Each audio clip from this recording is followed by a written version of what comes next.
우리가 지난주에 이런 단어, 그러니까 우리 이런 제목을 가지고 우리가 말씀을 나눴었는데 다 기억하시는지 모르겠습니다. 네, 그러므로 숨을 쉬십시오 할 때 그 숨이라고 하는 단어가 푸뉴마라고 했습니다.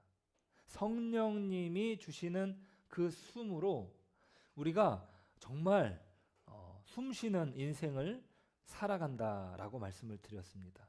오늘은 우리에게 숨을 넣어 주셨는데 그 숨을 가지고서 우리는 어떤 단어를 외칠 것이냐라고 하는 것에 대해서 이야기를 같이 나눠보도록 하겠습니다. 이 신약 성경을 읽다 보면은 좀 이상한 단어 하나가 나오게 됩니다.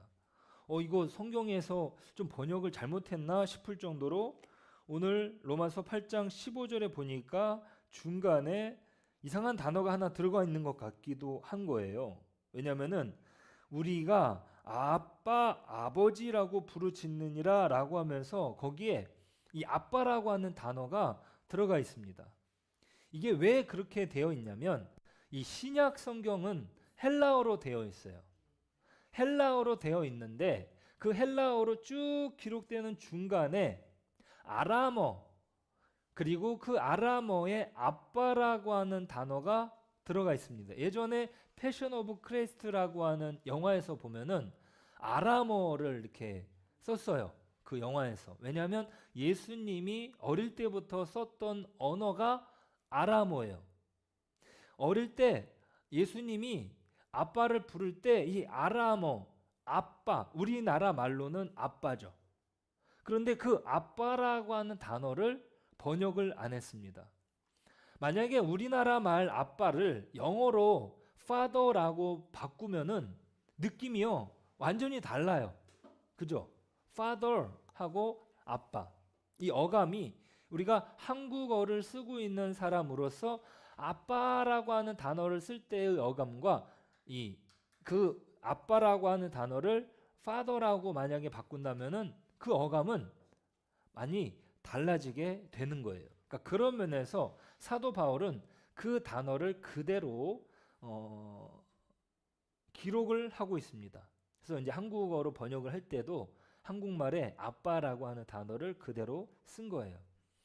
자, 이게 왜 그러냐라고 할 때 이 마틴 로이드 목사님은 이거를 어떻게 해석했냐면 이 아빠라고 하는 단어가 뭐냐라고 할 때 저기 이제 문장이 그 마틴 로이드 목사님이 이렇게 표현을 했어요. 이건 단지 부르는 것이 아니라 외치는 것이다. 깊은 감정에서 터져 나오는 아버지를 본 아이의 환호다라고 말합니다. 그래서 헬라어 동사 크라조라고 하는 단어가 쓰였는데 이 크라조라고 하는 단어가 뭐냐면 외치다, 부르짖다라고 하는 단어와 같은 거예요. 그 뜻이 있어요. 이게 상상을 해보면은 이 아빠하고 아이, 꼬마 아이가 이제 지우만한 아이가 시장에 갔어요. 시장에 갔는데 사람들이 너무 많으니까 지우가 길을 잃어버린 거예요. 이 아이가. 그래가지고 이 아이가 너무나 무서워가지고 사람들 사이에서 막 우는 거예요. 무섭고 불안하고 두렵고 하면서 응응응응 막 우는 거예요. 그렇게 막 울다가 어떤 한 사람을 보게 됩니다. 그 사람이 바로 누구냐면 우리 만약에 지우였다면 우리 김영호 성도를 본 거예요. 보면 뭐라고 해요? 아빠 하면서 아빠에게 달려가는 거죠. 네, 그때 그 깊은 감정에서 터져 나오는 아버지를 본 아이의 환호의 단어가 바로 아빠다. 네, 이거는 어떤 문법이 아니고 이 단어가 가르쳐 주고 있는, 가리키고 있는 어떤 두려움이 한순간에 무너지는 단어. 그 두려움이 해소되는 단어가 바로 아빠라는 것이. 그러니까 우리의 인생을 살다가 너무나 두려운 순간들이 있잖아요. 오늘 로마서 8장에서 다루고 있는 내용이 그 인생의 굉장히 두려운 순간들, 인생의 어려운 순간들을 막 기록을 해두고 있습니다. 그래서 우리는 이런 질문을 사도 바울이 던지는 겁니다. 여러분, 여러분은 하나님을 그렇게 불러본 적이 있습니까? 아빠? 유대인이잖아요. 유대인은 더 격식을 가지고 하나님을 만났던 거예요. 점잖게 하나님이라고 부르는데 감히 아빠라고 부를 수 없어요. 네. 그 하나님이라고 하는 단어를 만나면 이 글씨를 쓰는 이 서기관이 가가지고 몸을 씻고 그 다음에 다시 와서 또 글을 쓰고 또 하나님이라고 하는 단어를 또 만나면 가서 몸을 씻고 그 다음에 또 와가지고 글을 쓰고 그러니까 그 정도로 하나님에 대한 그 이름에 대한 그 경외심을 가지고 있었습니다. 그런데 지금 사도 바울이 의도적으로 아빠라고 하는 단어를 하나님께 붙이는 거예요. 그래서 물어보는 거죠. 당신은 하나님을 아버지로 부르고 있습니까? 아니. 아빠라고 부르고 있습니까? 우리가 신앙생활을 할 때 하나님에 대한 생각이 그런 생각을 가지고 있는 거예요. 내가 신앙생활 제대로 못하면 나는 혼날지도 몰라. 나는 죽을지도 몰라. 예전에 제가 그 무당을 전도하러 갔을 때 그 무당집에서 그 무당이 하는 이야기가 그 얘기였어요. 내가 지금 이 짓을 그만두고 싶은데 나를 지금 겁주고 있습니다. 내 가족들을 막 아프게 하고 사고나게 하고 그렇게 나를 겁주면서 내가 이 일을 못하게 만들고 있어요. 그 이야기를 하는 거예요. 그래서 우리를 만나는데 막 나가라고 막 그러고, 네. 그리고 우리가 오는 걸 미리 알았다고 하면서 안 돼. 여기 오면 안 돼. 막 이런 식으로. 네. 그러니까 그들이 가지고 있는 신에 대한 개념. 많은 종교들이 가지고 있는 그 하나님에 대한 개념이 두려움이에요. 물론 그 두려움은 우리와 가까이 할 수 없는 그 하나님에 대한 경외심에서 나올 수 있지만 지금 오늘 사도 바울 로마서가 가르쳐주고 있는 이 아빠에 대한 이야기는 우리로 하여금 그 두려움이 아니라 점잖게 부르는 외식이 아니라 진정 내가 어려운 상황 속에서 그 아빠 하나님을 불러야 된다라고 하는 것을 말해주고 있는 것이에요. 14절을 같이 한번 볼까요? 14절 시작. 무릇 하나님의 영으로 인도함을 받는 사람은 곧 하나님의 아들이라. 자, 여기서 한 단어 뭐냐면 인도함을 받다라고 하는 뜻이에요. 우리가 아들이 되었다라고 하는 것은 우리가 주도권을 쥐고 있는 게 아닙니다. 다른 사람이 먼저 앞에 가고 있고 내가 그 뒤를 따라가는 거예요. 우리가 지난주에 호흡법을 배웠잖아요. 우리가 어떤 호흡법, 내가 쉬는 쉬기 방법은 숨을 참는 거잖아요. 참자. 그죠? 그런데 성령님이 주시는 숨은 뭐예요? 들이마시는 거예요. 네, 받아들이는 거예요. 내가 수동적으로. 그래서 인도함을 받는 우리를 어디론가 데리고 가고 있습니다. 그곳이 어디입니까? 바로 14절에 나오고 있는 하나님의 아들이라고 하는 곳으로 우리를 인도해 가신다. 아멘. 자, 그리고 15절에 그 자리에 대해서 이야기하는데 15절 앞부분이에요. 같이 한번 읽어볼까요? 너희는 다시 무서워하는 종의 영을 받지 아니하였고 양자의 영을 받았으므로. 자, 여기서 다시라고 하는 단어가 보이십니까? 이게 무슨 말입니까? 우리는 한 번은 종이었다는 말이에요. 우리 모두가 한 번은 두려움의 영에 살았다는 거예요. 잘해야지 인정을 받고 못하면 버림받을 것 같은 어떤 그 종의 시스템 아래 우리가 살았다는 것이에요. 제가 어릴 때도 우리 엄마한테 그런 이야기 많이 들었던 것 같아요. 하나님께 예배를 드리는데 잘 예배 드려야지. 하나님께 헌금을 드릴 때도 빳빳한 지폐 이렇게 준비해서 가고 했거든요.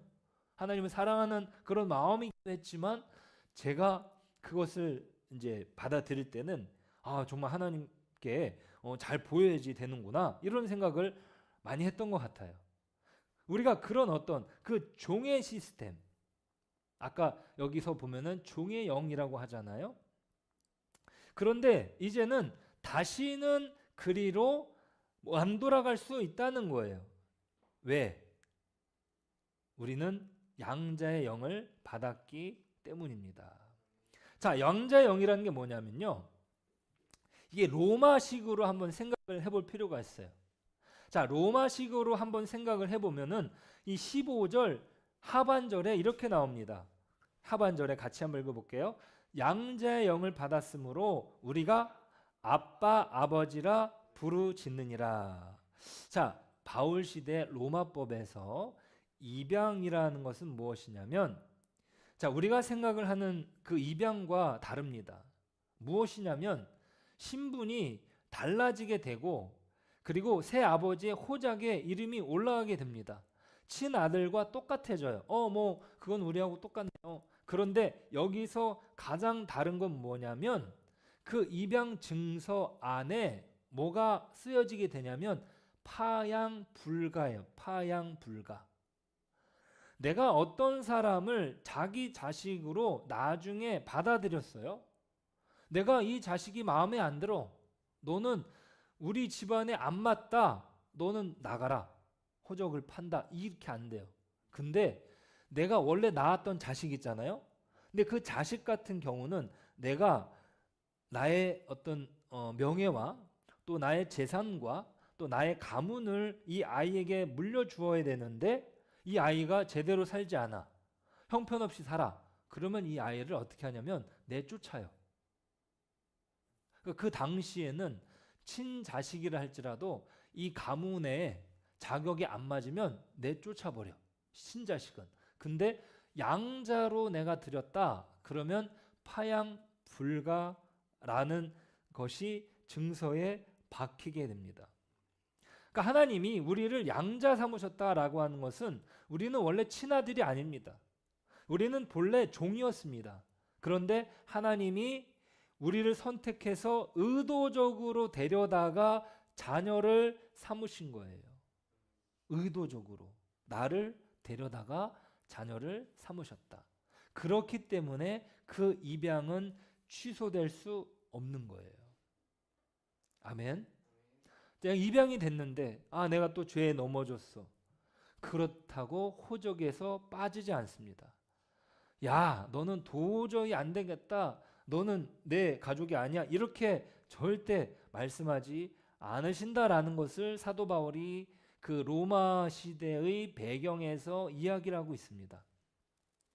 자, 그리고 16절에 한 가지를 더 얹어서 말하는데 16절을 보면은 이렇게 말합니다. 성령이 친히 우리의 영과 더불어 우리가 하나님의 자녀인 것을 증언하시나니. 자, 이건 어떤 장면이냐면요. 우리가 지난주에 법정 장면을 말씀드렸어요. 그 법이 땅땅땅 내려질 때 그 사이에 예수님이 뒤에서 오셔가지고 제가 그 죄를 대신 받겠습니다 라고 했을 때 판사가 당신은 무죄입니다 라고 말해요. 자, 그 장면에다가 하나가 더 붙게 되는데 그건 뭐냐면 판사가 이제 호적 등본을 꺼냅니다. 그리고 그 호적 등본에 우리의 이름이 적혀져 있어요. 근데 거기에 아버지가 누구냐면 하나님이라고 적혀 있어요. 그리고 누가 옆에 있냐면 성령님이 옆에서 계셔가지고 증언을 해주십니다. 이 사람은 하나님의 자녀가 맞습니다. 제가 보증합니다. 그리고 우리의 마음속에도 이야기해 주시는 거예요. 얘야, 너는 하나님의 자녀가 맞단다.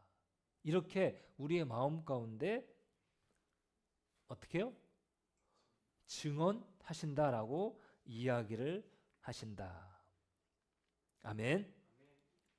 네, 우리가 17절 한번 볼게요. 17절이 이제 정점으로 올라오게 됩니다. 시작. 자녀이면 또한 상속자 곧 하나님의 상속자요 그리스도와 함께한 상속자니. 여러분, 그리스도와 함께한 상속자. 여러분, 세계 최고의 부자 누가 있겠습니까? 빌 게이츠?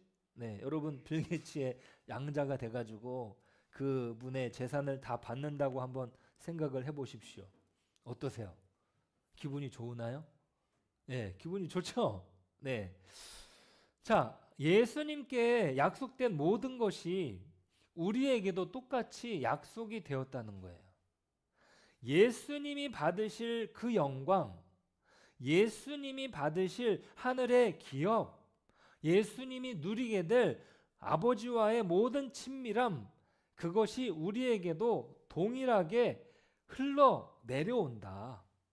그래서 사도 바울은 함께한 상속자, 똑같이 받는다라고 이야기를 하고 있습니다. 자, C.S. 루이스가 영광의 무게라는 책에서 이런 말을 했어요.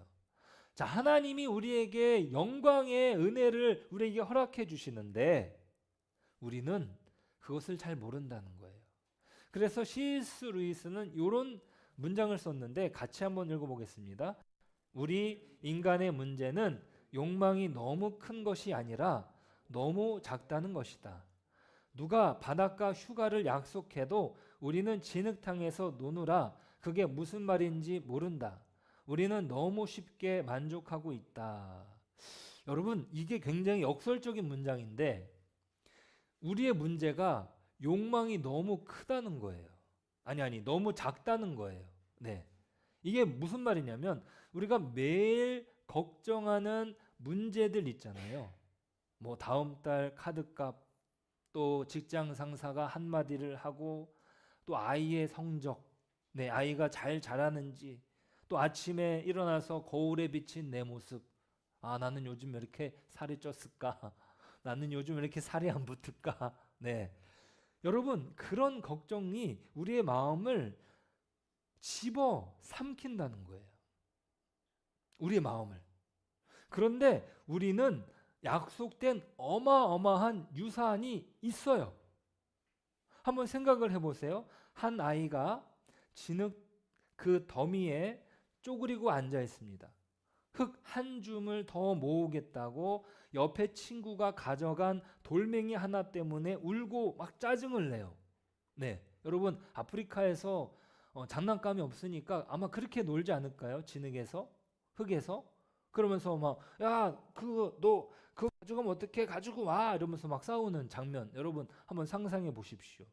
그런데 그 아이의 아버지가 이미 비행기 표를 끊어놨어요.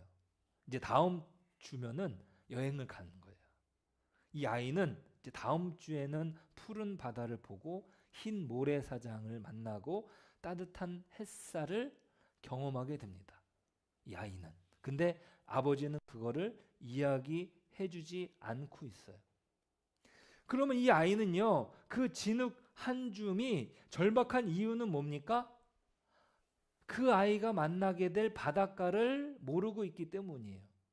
그게 뭔지 상상이 안 되고 있는 거예요.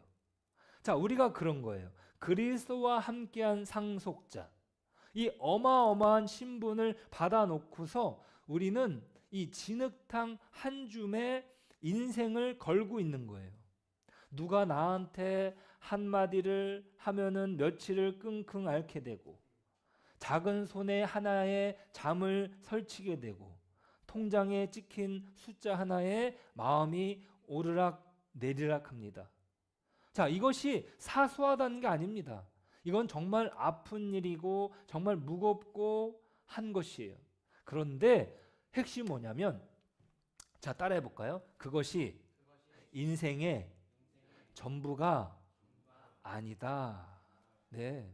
여러분, 인생의 마지막 페이지는요, 하나님이 예비하신 영원한 약속이신 하나님 나라예요. 여러분, 우리가 하나님 나라가 없다면 이 땅에서 잘 사는 것, 그것 자체가 그 사람의 인생의 최고 가치가 되는 거죠. 그런데 하나님의 약속, 하나님의 영광이 있다면 이 땅에서 아무리 잘 산다 할지라도 이 땅에서 그 사람이 돈을 버는 것이 아무리 많아도 그것은 아주 작은 것에 불과합니다. 그러니까 우리의 문제는 욕망이 너무 큰 것이 아니라 너무 작다. 그러니까 C.S. 루이스가 사실은 50대 후반, 60대에 예수님을 영접하고 그 인생 전부를 보았을 때 내가 나중에 말년에 예수님을 알게 된 그것이 나에게는 너무나 큰 영광이다. 그래서 이 영광의 무게라고 하는 책에서 나온 문장인 거예요. 아, 하나님 나라, 내가 죽으면 하나님께 우리가 가게 되는데 그때 내가 무엇이라고 말할 수 있을까?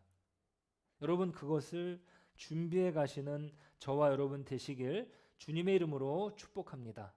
아멘. 그래서 우리의 신분증에는요, 뭐라고 박히게 되냐면 아들, 딸, 상속자예요. 그리고 거기에 한 가지가 더 붙습니다. 뭐냐면 따라해 볼까요? 파양불가예요. 파양불가. 네, 내칠 수가 없어요. 하나님은 그렇게 우리를 절대적인 사랑으로 우리를 끌어 안으신 거예요. 자, 그러니까 우리는 다시 종으로 돌아갈 필요 없습니다. 우리는 다시 어떤 직장인으로 가가지고 내가 열심히 뭔가를 해가지고 그 회사에 기업을 해야 된다. 그렇게 그 자리로 돌아가는 것이 아니에요. 길 잃은 시장통에서 아빠를 발견한 아이처럼 한마디면 됩니다. 뭐예요? 바로 아빠. 그래서 로마서 8장 15절에 그 아빠라고 하는 단어가 이 로마서 전체를 반짝반짝 빛나게 해주는 거예요. 반짝반짝 빛나는 거예요. 아멘. 자, 그러면 질문이 한 가지 또 나옵니다. 그러면 하나님은 내 아빠고 내가 그분의 상속자라면 왜 내 삶은 이 모양입니까? 우리 집은 여전히 힘들고 내 몸은 아프고 기도는 응답이 안 되는 것 같고, 솔직한 질문이죠. 그걸 사도 바울이 다루고 있습니다. 자, 18절부터 보면은요, 같이 한번 읽어볼까요? 시작. 생각하건대 현재의 고난은 장차 우리에게 나타날 영광과 비교할 수 없도다. 여기서 중요한 단어는 뭐냐면 생각하건대예요. 자, 이 생각하건대는 지난번에도 말씀드렸는데 헬라어의 로기조마이입니다. 로기조마이는 장부에 기록되다라고 하는 단어예요. 차변과 대변을 따져가지고 정확한 계산을 결과를 넣은 거예요. 여러분, 통장에 찍히는 그 숫자 바뀝니까? 안 바뀝니까? 안 바뀌어요. 통장에 나오는 숫자만큼은 절대로 바뀔 수가 없습니다. 철저하게 계산해서 나온 결과가 통장에 찍히는 숫자예요. 자, 지금 사도 바울이 계산기를 두드려 보고 있습니다. 사도 바울이 겪은 고통들이 어마어마합니다. 여러분, 지난주에 공동체 성경 읽기 보면은 사도 바울이 환상 가운데 인도함을 받아가지고 전도를 다른 데로 가게 돼요. 그죠? 근데 거기서 경험한 건 뭐냐면 감옥에 들어갑니다. 성령이 인도하셔가지고 그곳에 전도하러 갔는데 감옥에 갇히고, 그죠? 그러다가 거기서 간수에게 복음을 전하고 한 가정이 아예 통째로 주님께 돌아오게 되는 결과. 자, 그것들을 다 계산을 해보니까 자기가 지금 겪고 있는 그 고난과 그리고 앞으로 자기가 받게 될 영광. 잠깐만요. 이게 뒤로 넘어갔나 보다. 네. 그래서 그 영광이 어떻게요? 비교할 수 없다라고 말하는 것입니다. 아멘. 자, 그 다음에 22절에서 이 고난에다가 새로운 이름을 붙이는데 이렇게 붙입니다. 22절 같이 한번 읽어볼까요? 피조물이 다 이제까지 함께 탄식하며 함께 고통을 겪고 있는 것을 우리가 아느니라. 자, 이 고통이라고 하는 단어에 어떤 이름을 붙이냐면 이렇게 붙여요. 자, 쉬노디노라고 하는 단어인데 이 단어는 뭐냐면요, 따라해 볼까요? 해산의 고통. 여러분, 이 해산의 고통이라고 하는 단어가 모든 것을 바꾸는 거예요. 여러분, 해산의 고통 아시죠? 우리 김성현 성도 다시 겪고 싶나요? 아니죠. 절대 아니죠. 네. 그래서 누구도 경험을 다 해본 수 있는 경험이지만 누구도 경험하고 싶지 않은 고통이에요. 그런데 하나님이 아이러니하게 그 고통을 허락하신 거예요. 무언가가 태어나기 위한 고통. 그리고 사실은 우리도 그 고통 이후에 나온 거예요. 저도 우리 엄마가 그 고통을 통해서 제가 태어난 거잖아요. 그러니까 그 고통 끝에 아기가 있어요. 자, 사도 바울이 말하는 건 뭐냐면 지금 여러분들이 겪고 있는 고통, 그것은 죽어가는 비명이 아닙니다. 무언가 태어나는 진통입니다. 우리 김준호 성도도 그 고통 속에서 회복이 있는 거예요. 우리 모두가 그 고통 속에서 회복이 있는 거예요. 여러분들 고통의 시간 다 지나오셨잖아요. 그리고 고통의 시간 가운데 계신 분도 계실 것입니다. 그런데 그 고통의 시간은 결코 헛된 시간이 아니라 그 시간을 통해서 우리를 빚어가신다. 아멘. 여러분 그 은혜 속에 계시기를 바랍니다. 그 디노 안에 거하시기를 바랍니다. 자, 여러분 그 다음에 26절에 보니까 이렇게 말합니다. 정말 내가 너무나 힘들 때가 있어요. 고통이라고 하는 게 그렇습니다. 그래서 기도까지 나오지 않아요. 그래서 26절에 이렇게 말합니다. 26절 같이 한번 읽어볼까요? 시작. 이와 같이 성령도 우리의 연약함을 도우시나니 우리는 마땅히 기도할 바를 알지 못하나 성령이 말할 수 없는 탄식으로 우리를 위하여 친히 간구하시느니라. 아멘. 자, 여러분 사도 바울은요 고통을 그냥 가볍게 얘기하지 않습니다. 여러분들이 겪는 그 고통이 생명을 낳는 고통이니까 참아보세요. 이게 아니에요. 산부인과 가면은 그렇게 막 많이 하더라고요. 참으세요 이러면서 막 그러죠. 근데 사도 바울은 그렇게 말하지 않아요. 여러분 고통 가운데 있는 것이 맞습니다. 그런데 그 고통 속에서 성령님이 말할 수 없는 탄식으로 우리를 위하여 친히 간구하십니다라고 이야기를 하시는 거예요. 우리가 고통 가운데 있을 때 성령님이 아버지 옆에서 말씀하십니다. 그 아빠라고 하는 한 단어로 그 자녀가 외칠 때 성령님이 그 기도를 들으시고 아버지에게 전해주시는 거예요. 여러분 하나님의 놀라운 역사는 우리의 기도할 수 없는 때조차 성령의 탄식 속에서 이루어지는 줄로 믿습니다. 우리는 그렇게 정말 말할 수 없는 은혜를 경험하면서 이 자리까지 오게 된 줄로 믿고요. 그것이 바로 그리스도인의 신비다. 자, 그리고 여러분 그런 면에서 고통 가운데 너무 낙심하지 마시길 바랍니다. 자, 우리는요 노숙자가 아니라 집으로 돌아가는 상속자다. 노숙자라고 하는 표현은 집이 없는 사람을 제가 말씀드린 거예요. 그러니까 이 땅에서 아무리 부자로 살아도 그 사람들이 가야 될 집이 없이 그 사람들이 가야 될 멸망으로 가고 있다면 아무리 부자라 해도 그 사람은 노숙자다. 우리는 어떤 어려움과 아픔 속에 있어도 집으로 돌아가는 상속자의 신분으로 우리가 있다는 거예요. 아, 나는 하나님의 상속자다. 여러분 28절에 보니까 너무나 유명한 구절인데요. 같이 한번 읽어보겠습니다. 우리가 알거니와 하나님을 사랑하는 곧 그의 뜻대로 부르심을 입은 자들에게는 모든 것이 합력하여 선을 이루느니라. 여러분 이것은 그냥 막연한 낙관론이 아닙니다. 온 우주의 창조주이신 하나님이 뭐라고 말씀하신 거냐면 이 일은 내가 책임진다라고 말씀하시는 거예요. 자, 모든 것의 안에는 뭐가 들어가 있냐면 내가 잘한 일만 들어간 것이 아닙니다. 내가 당한 억울한 일이 거기에 들어가 있고 갑작스러운 사고도 들어가 있고 뼈아픈 슬픔도 들어가 있고 그리고 거기에다가 내가 저지른 실수와 죄까지도 다 포함이 되고 있는 거예요.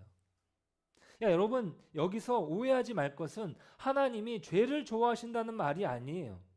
이미 내가 저지른 죄, 돌이킬 수 없는 그 실수까지도 내가 거기서 무릎 꿇고 돌아설 때 하나님은 그것조차 버리지 않으시고 나를 빚으시는 재료로 쓰신다. 아멘. 그래서 그 교도소 관장으로 계셨던 그 장로님이 하시는 이야기가 한 어떤 사람이라 할지라도 하나님은 구원하시는데 그 구원의 과정을 보게 되면 누구도 신앙을 갖지 않을 사람이 없다라고 말씀을 하시더라고요. 그래서 그 장로님이 쓰신 책을 보면은 정말 간수들이 믿지 않는 간수들이 정말 그 강팍한 그 죄수가 이 믿음으로 도왔던 이 간수를 통하여서 이 사람이 완전히 변화되는 모습을 보면서 이 믿지 않는 간수들도 다 깜짝 놀라는 거예요. 뭐 그 안에는 불교 신자도 있고 뭐 여러 사람들이 있는데 아 이거는 기독교만이 할 수 있는 거구나. 그 사람들이 그렇게 알게 되고 또 그 사람들 중에도 이 하나님 믿게 되는 사람들이 있는 것을 보았다는 거예요.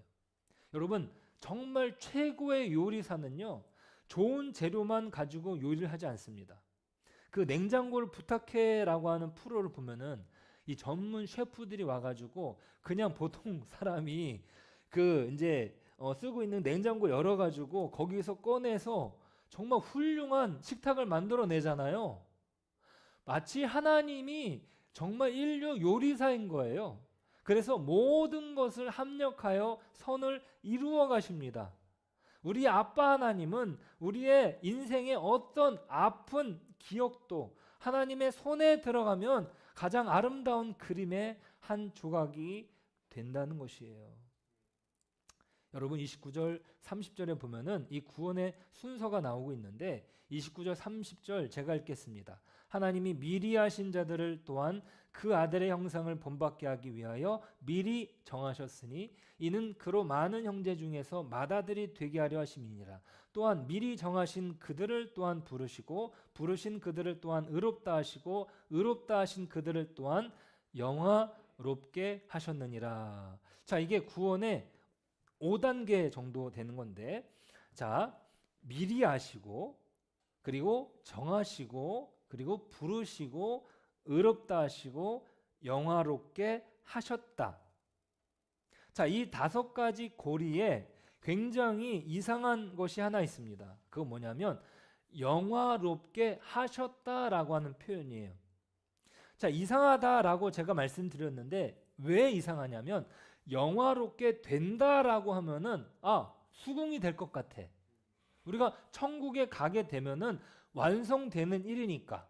그런데 하나님은 뭐라고 말씀하시냐면 미래에 일어날 일이 이미 나에게 나타나졌다라고 말씀을 하십니다. 이게 뭐냐면 복음의 비밀이라고 말할 수 있는데 자, 하나님이 우리를 자녀로 삼으시기로 미리 아시고 정하셨어요. 그러면 그 구원이 너무나 완벽해서 확실해가지고 중간에 취소가 될 수 없습니다. 아까 그 입양을 했다라고 할 때 절대로 파양할 수 없는 것이죠. 자, 그러니까 미래의 일조차 하나님에게는 이미 이루어진 과거형으로 도장이 꽝 찍히게 되는 거예요. 아멘. 그래서 여러분 모두 그 이미 영화롭게 하셨다. 나는 영화롭게 된 것이구나. 그 미래까지 나에게는 현재가 되는 거예요. 그러니까 우리가 기도를 할 때 우리 아이들을 위해서 기도할 때 그 미래의 약속을 이 아이에게 축복해 주는 거예요. 우리 지안이는 하나님의 영광 안에 영화롭게 되었습니다. 아멘.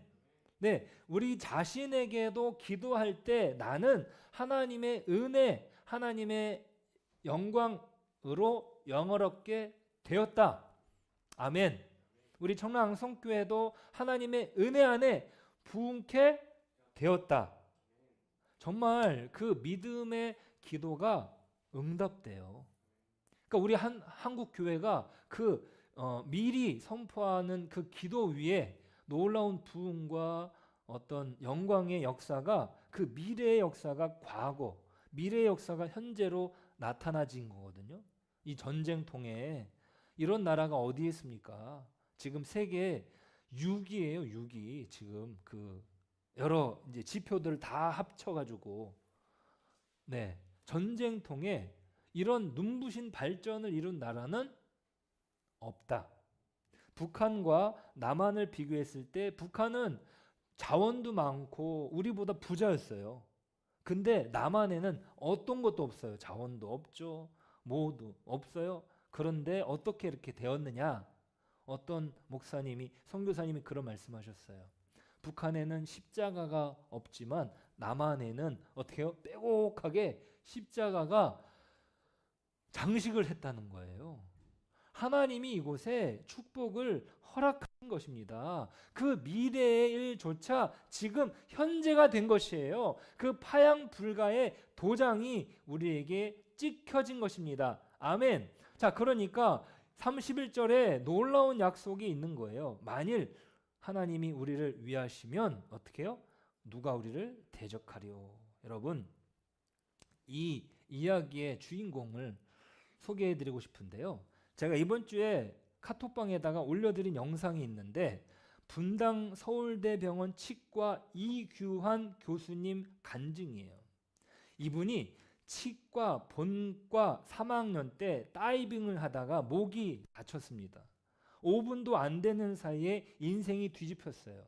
키가 188에다가 아주 건장한 청년인데 사지 마비 환자가 돼요. 손도 어깨도 손목도 거의 못 쓰는 중증 장애인. 근데 치과 의사예요. 치과 의사는 손이 생명이에요. 손이. 손기술로 먹는 직업이라고 하더라고요. 누가 봐도 끝난 인생입니다. 근데 이분이 어떻게 했냐면 포기하지 않고 다시 학교로 돌아갔습니다. 교수들이 다 이분을 만류했어요. 야, 나는 너를 가르칠 수가 없다. 아니, 마비 환자가 무슨 치과 의사냐? 근데 한 선생님만 이 분을 받아주셨고 또 동기들이 휠체어를 들어 올려가지고 강의실에 들여보내줬죠.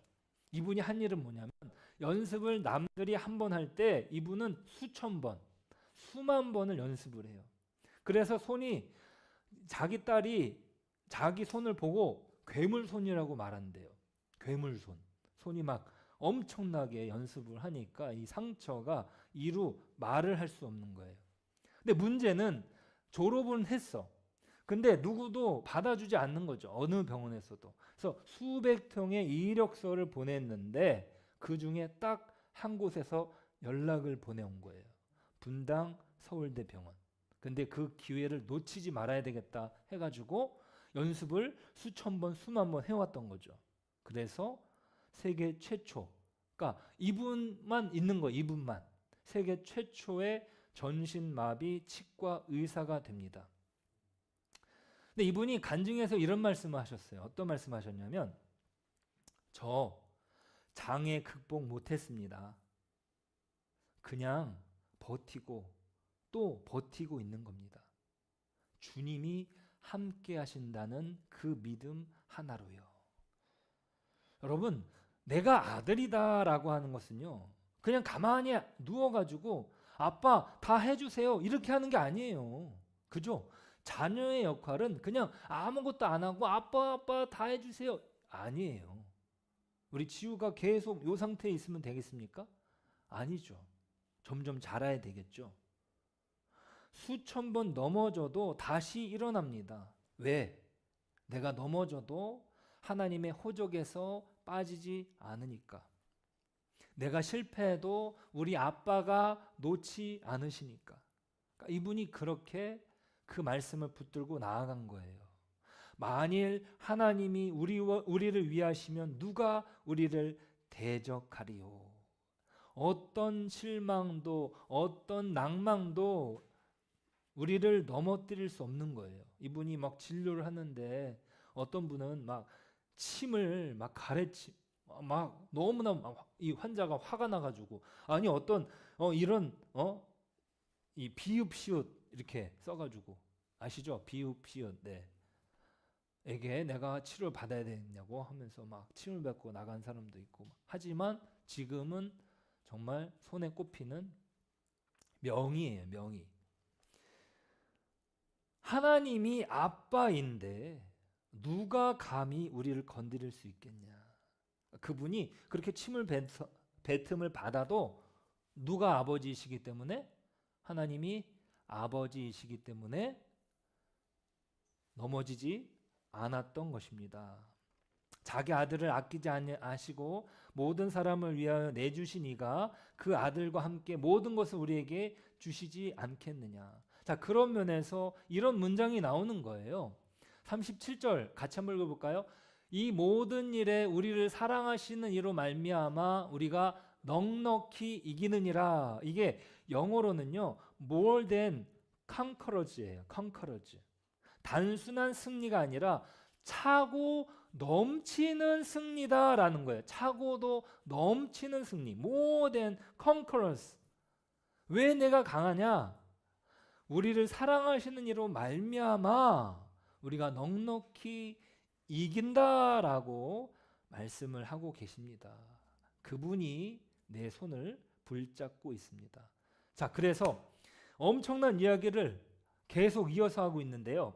한번 볼까요? 여기 중간에 끊어진 부분이 있는데 그 끊어진 부분 그냥 넘어가면서 한번 읽어보겠습니다.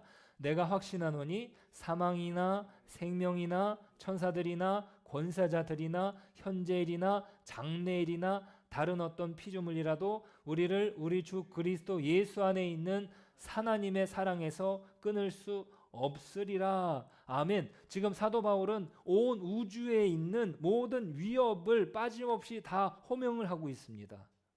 빠진 게 있나 한번 보세요. 없습니다. 죽음도, 삶도, 천사도, 권세도, 현재도, 미래도 우리를 우리 주 그리스도 안에 있는 하나님의 사랑에서 끊을 수 없다. 아멘. 정리를 해보겠습니다. 짧게 정리할게요. 첫 번째, 신분이 바뀐 거예요. 아멘. 두 번째, 고난조차 해산의 진통이다. 세 번째, 그 무엇도 끊을 수 없다라는 거예요. 아멘. 여러분, 이번 한 주 여러분들이 넘어지실 수 있습니다. 그런데 그때 기억해야 될 단어는 뭡니까? 바로 아빠예요. 아빠. 여러분, 이 단어 기억하십시오. 아빠예요. 아빠. 8장 15절 로마서에, 그리고 신약 성경에, 그리고 온 신구약 성경을 다 통틀어서 가장 빛나는 문장, 바로 아빠입니다. 그분이 나를 지키시고 나를 도우시고 나를 보호하시고 나에게 새 힘을 주십니다. 아멘. 여러분, 하나님이 우리에게 허락하신 그 숨으로 우리는 무엇을 부를 것입니까? 또 반복해서 나옵니다. 아빠입니다. 우리 시간 같이 기도했으면 좋겠습니다. 여러분, 여러분의 신앙을 회복해 갔으면 좋겠습니다. 또 여러분의 믿음을 찾아갔으면 좋겠습니다. 여러분들 다 믿음이 있으세요. 여러분들 다 신앙이 있으세요. 그런데 그 신앙이 더 단단해지고 그 신앙이 더 성장해 가야 되는데 그 성장을 멈추면 안 됩니다, 여러분. 왜? 하나님이 우리 아빠이기 때문이에요. 우리 지연이가 왜 성장합니까? 엄마 아빠가 있기 때문 아니에요. 우리가 고아입니까, 여러분? 우리는 고아가 아니에요. 그렇기 때문에 우리는 성장할 수 있습니다. 우리는 그 믿음을 성장하고 그 믿음을 키워갈 수 있습니다. 우리 시간 같이 함께 우리의 입술을 가지고 하나님, 아빠, 나에게 믿음을 주시고